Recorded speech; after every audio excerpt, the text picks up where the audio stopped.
You guys, welcome to Sick of Pricks, a type 2 diabetes podcast. I'm Mary, your diabetes bestie.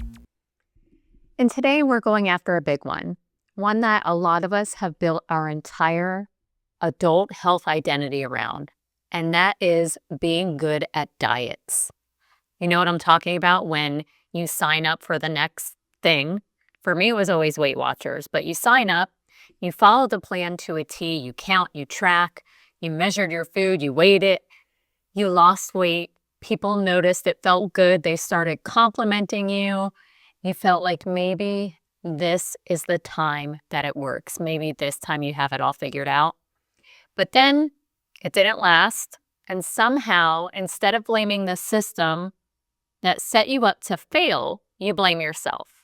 So if you've ever felt like a rock star at dieting, but still totally lost in your day-to-day diabetes management, this episode is for you. So let's get into it. What does it mean to be good at diets? When we say we're good at diets, it means things like we are good at following strict rules, no breaks, no grace, logging every bite, obsessively counting carbs or calories or macros or whatever, skipping meals when we mess up, feeling proud of ourselves for pushing through our hunger cues or ignoring cravings. Like you're so proud that you didn't eat when you were hungry. Imagine. Earning compliments for shrinking, even if we were exhausted or miserable. If this sounds familiar, you are not alone here. Okay, we become like gold star seeking students in a system that only rewards weight loss and control.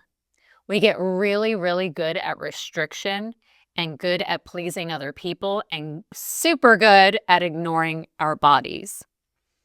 And maybe we get results and that feels exciting, but those results are short-lived.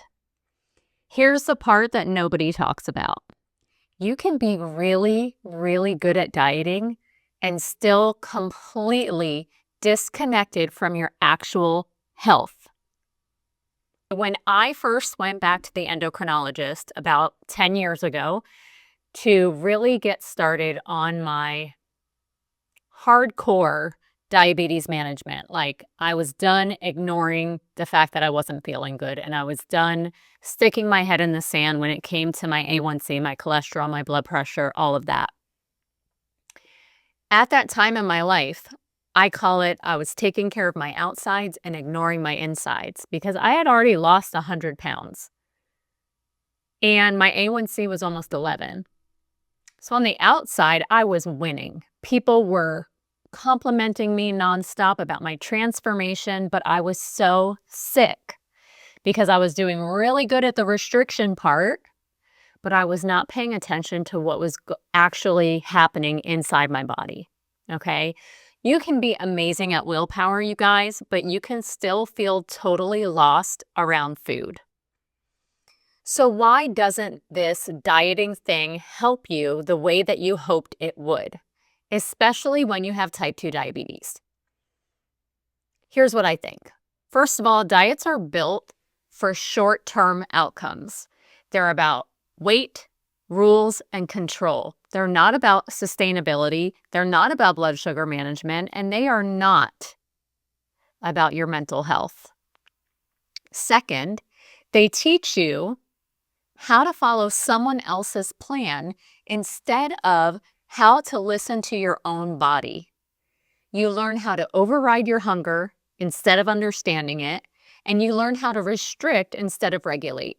I couldn't tell you 10 years ago what being hungry felt like because I never let myself get hungry. I was so out of touch with my body's cues that I had to relearn that all over again. Third, diets thrive on this all or nothing thinking. You're either on track or you fell off the wagon. Now, if you are part of the sisterhood and you are listening to this episode, I know you've heard this 500 times. Pretend you're hearing it for the first time. I hate the saying, I fell off the wagon.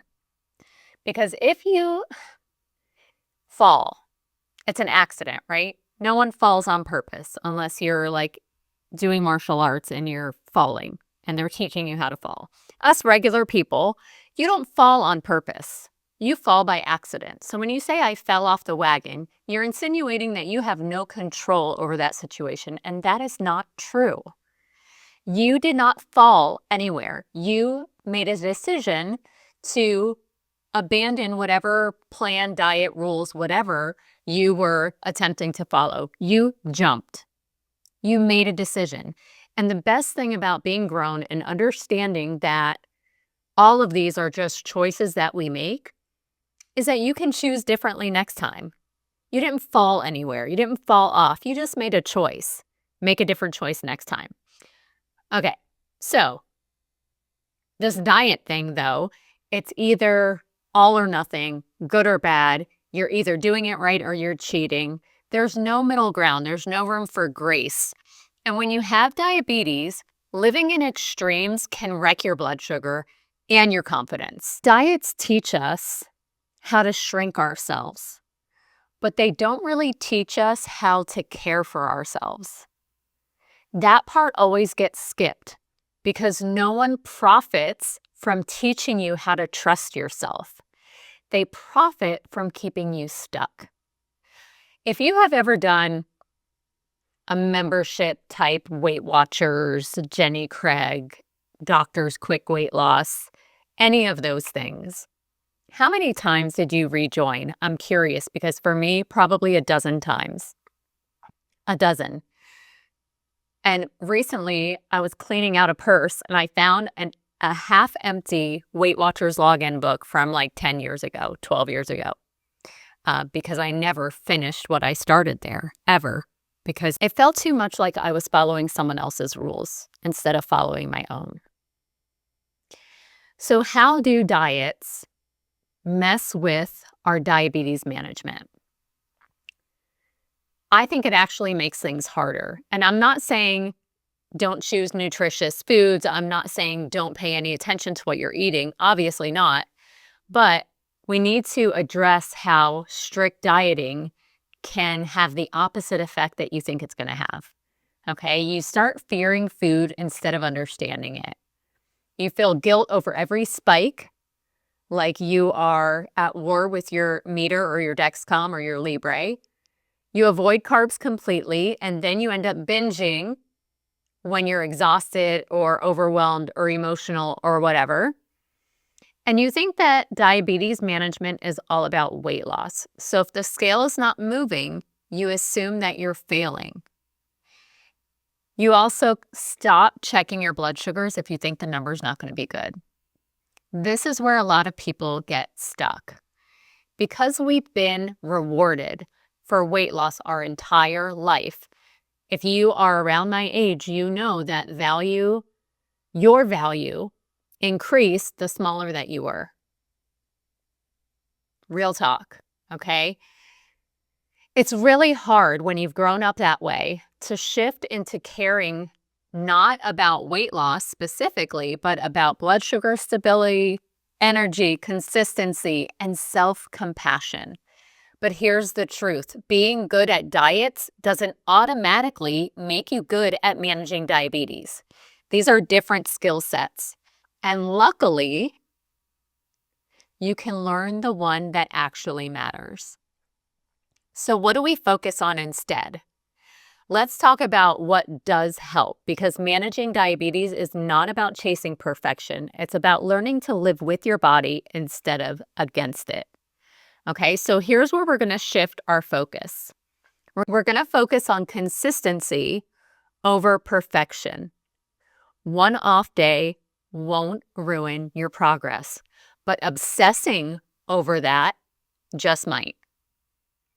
Your blood sugar trends outweigh your scale obsession. So use your meter or your CGM as a guide, not as a judge. And I'm going to confess something right now. Some of you may have heard this story before, but I used to have two scales. And I would use them both every day. One was a nice scale and one was a not nice scale. They were 4 pounds apart. So when I needed a little boost, I would go on the nice one. And when I needed a little reality check, I would go on the not nice one. You guys, that is not healthy. It is not healthy to have 2 scales and weigh obsessively every day and then weigh again at night to try to predict what the scale was going to be in the morning. If you are in that place right now, shoot me a message and let's talk about it, because there are better ways to handle that. Okay? We have to learn our patterns. What makes you feel good? What keeps you steady? Use that data to make adjustments and not punish yourself. We're going to focus on moving our bodies because it feels good, not because you have to. You're going to nourish yourself. Seriously, you're going to stop skipping meals thinking it's some sort of flex. Okay? You're going to rebuild trust in your body and yourself. You're going to let your body show you what it needs. You're not going to have to guess forever. You're allowed to experiment and figure out what works for you. You guys, you don't need to prove anything by suffering through another diet. You need a plan that respects your body and your brain. You're not a project that needs to be fixed. You are a human that is complicated, that deserves support and grace. Here's what helped me most. I had to realize I wasn't failing because I couldn't stick to the diet. I was failing because the diet never taught me how to live a full life and manage type 2 diabetes at the same time. Once I let go of the idea that I had to be perfect and instead focus on what actually helped me feel better, my numbers got more stable, my energy came back, and I stopped waking up every morning dreading going to the kitchen and figuring out what I was supposed to eat that day. If you've been really good at dieting, you're probably also really good at discipline, commitment, and showing up for yourself. Imagine what will happen when you apply those skills and qualities to something that actually supports your long-term health. That's where things shift. If this episode spoke to you, send it to your diet buddy, the one who's always on the next program with you. You know the one I'm talking about. We all have one. The one who might finally be ready to stop chasing perfection and start building something sustainable. Make sure to subscribe to Sick of Pricks and leave a review if you've got a sec. And remember, you're doing better than you think. Thanks for listening, and I'll see you next time.